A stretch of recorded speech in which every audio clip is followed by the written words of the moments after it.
Hey there, I'm author Sarah A. Chrisman, and today I'm going to be making Honey Dijon Squab.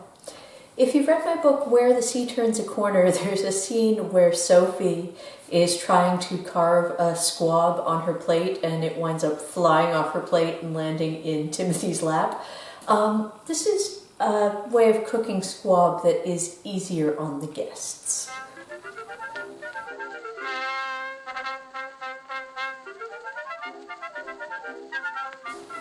So this is a recipe that Gabriel learned from his grandmother. We called her Gagi. That's a family tradition in his family. All the grandmothers on that side of the family got called Gagi. She was from Boston, and she was very much a Boston blue blood, so this is a very upper class recipe. My own grandmother was opposite end of the spectrum. My grandma, who actually raised me, helped raise me, she was from Alberta, Canada. She grew up on a dairy farm in hardscrabble prairie territory, so rather opposite ends of the spectrum. But anyhow, this is Gabriel's grandma's recipe. It's very simple actually. It is chicken breast, or in this case squab breast. So Gagi always made it with chicken breast. Because we grow meat pigeons, I'm using squab. Squab is more nutritious than chicken, and the squabs reproduce faster than chickens, so we can spare the pigeons more readily than we can spare the chickens. And historically, people have eaten more pigeon than chicken, which is an interesting little twist. I did another video about why that is, if you're interested. Anyhow, so you need a breast of poultry, and honey, Dijon mustard, curry powder, and maybe a little bit of salt. And that is it. So what I'm doing first is I'm cutting breast meat off of these squabs. And I will be using the breast meat in this dish. The rest of the squab I'm going to boil down for broth that I will use in other things. So the broth's not going to come into play in this dish, but it is wonderful for soups, gravies, anything you would use chicken broth for. You can get a more nutritious broth out of squab to use. If you're actually having to buy it, you probably don't want to boil it down, just because if you have to buy squab, it's really expensive. But we raise it, and so we always have some squabs to spare, and we've got a guest coming tonight. Now, I'm setting aside the skin because I'm going to cook that separately, and I'll come back to that. The part of the squab that really gave Sophie the trouble in the story was this back meat, back by the hindquarters, because that, if you're eating a whole roast squab, there's a lot of meat back here, but it tends to be the hardest part to get off with a fork in any sort of a dignified manner. And so honestly, most people just pick these up and eat them with their hands. That's the traditional way of eating squab. In the story, Sophie was trying to be genteel, and it backfired on her. But anyhow, after I have removed the breast meat, I am going to cut it up, setting aside the skin, and then I will mix up the sauce, pour it over, and bake. Very easy dish. And this is, again, it's very easy on the guests. It's very easy to eat cleanly at the table. Whole roast squabs are a bit messy. They're very showy because they look like a tiny little Thanksgiving dinner. They look like a tiny little turkey. But they are very messy because squab is greasier than chicken.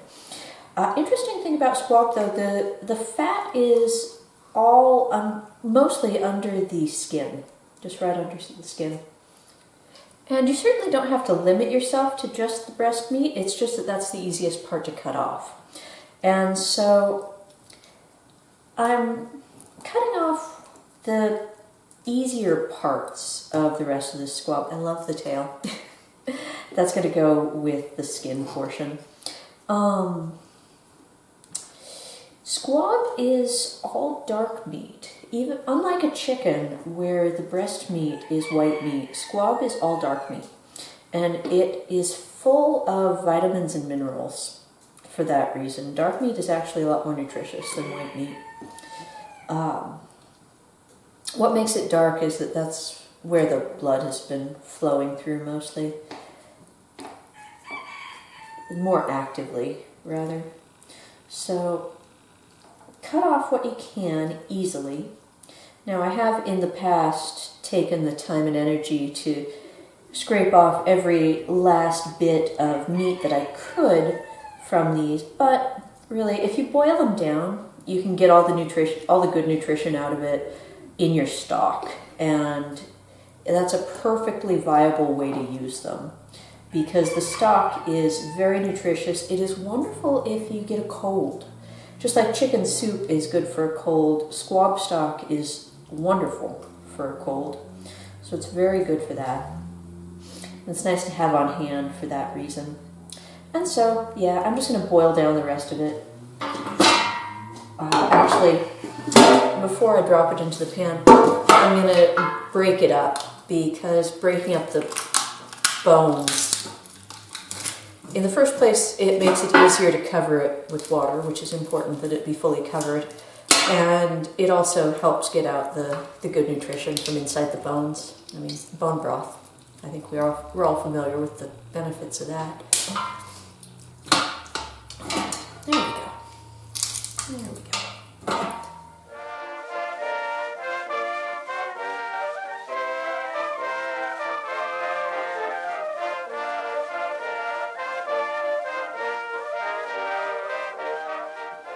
So now that I have broken up the squab carcass, minus the breasts that I'm using for the dish tonight, and covered it with water, I'm going to leave it on the back burner of the stove because this back burner farthest from the firebox is the least hot part of the stove. I don't want to say it's cool, but it's cooler, much cooler than the part over the firebox.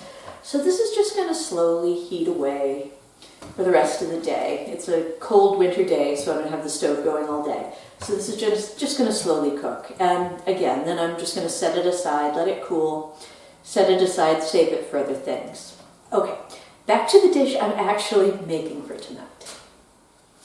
So what I'm going to do now is peel off the skin because personally I do not like the texture of mushy poultry skin. Now that's true whether it's squab, chicken, turkey, any sort of bird. I don't like it when their skin gets mushy. So I am going to fry up the skin separately and put it on the dish at the end. Hi Psyche, you better behave yourself. You know the drill. Behave yourself around the squab or...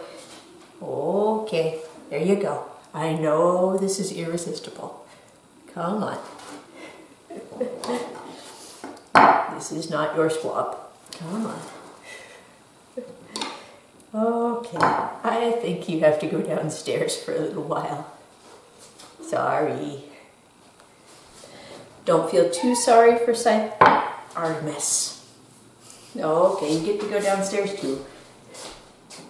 Don't feel too sorry for the kitties because after I've finished boiling down those squab carcasses and got the broth out of it, they get the parts that the broth came from. They get the boiled down carcasses, so they're not suffering too much. If they had their way, they would get all the squab, but we need some for us. That's only fair. Anyhow, I'm taking off the skin because I don't like mushy fowl skin, whether it's pigeon, chicken, what have you.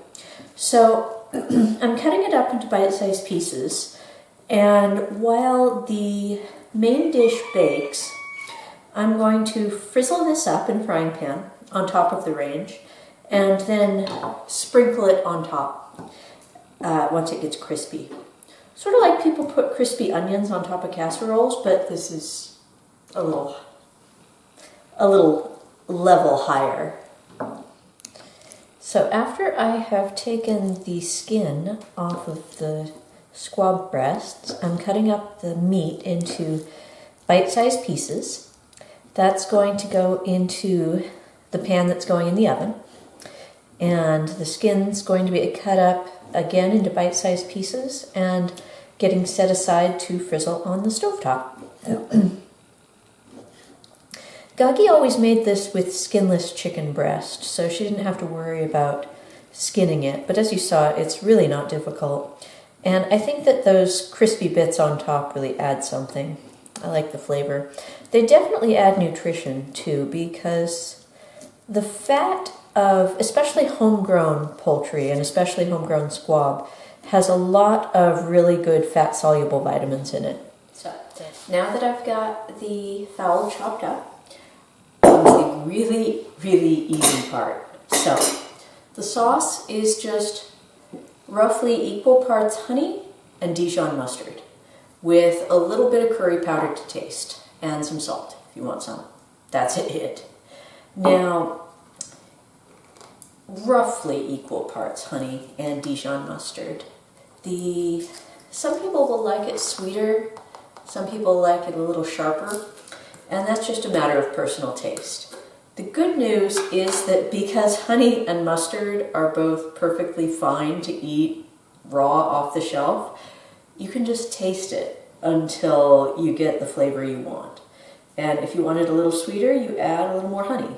And if you want it a little sharper, you add a little more mustard. And if you want it a little more spicy, a little more curry powder. Just go a little at a time till you get the flavor you want. Easy, easy, easy.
Time this is going to take depends on how much you're cooking and how small you cut it.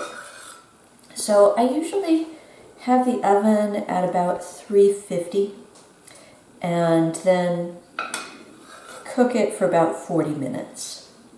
That's going to vary a lot depending on if you want to keep.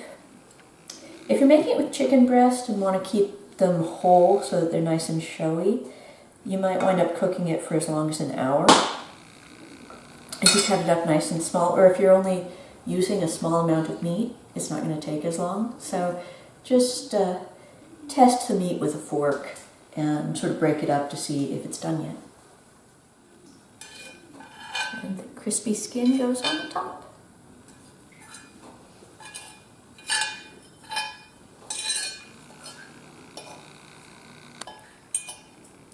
And if you have this grease left over, this is, in Yiddish it's called schmaltz.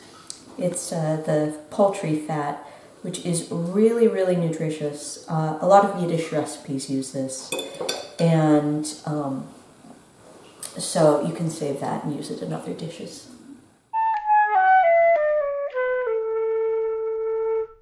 What are you putting on yours? I'm adding a little bit of mango chutney. Chutney. Mm-hmm. Goes with curry. Makes some sense. Exactly. So, what do you think Gagi would think of it? I think it's very good. I think she would appreciate the squab being added. So. Yeah, I think so. I think so. So, thank you for watching this video. We hope you enjoyed it and that you give it a nice thumbs up. And, of course, remember to tell your friends about my books. Happy reading!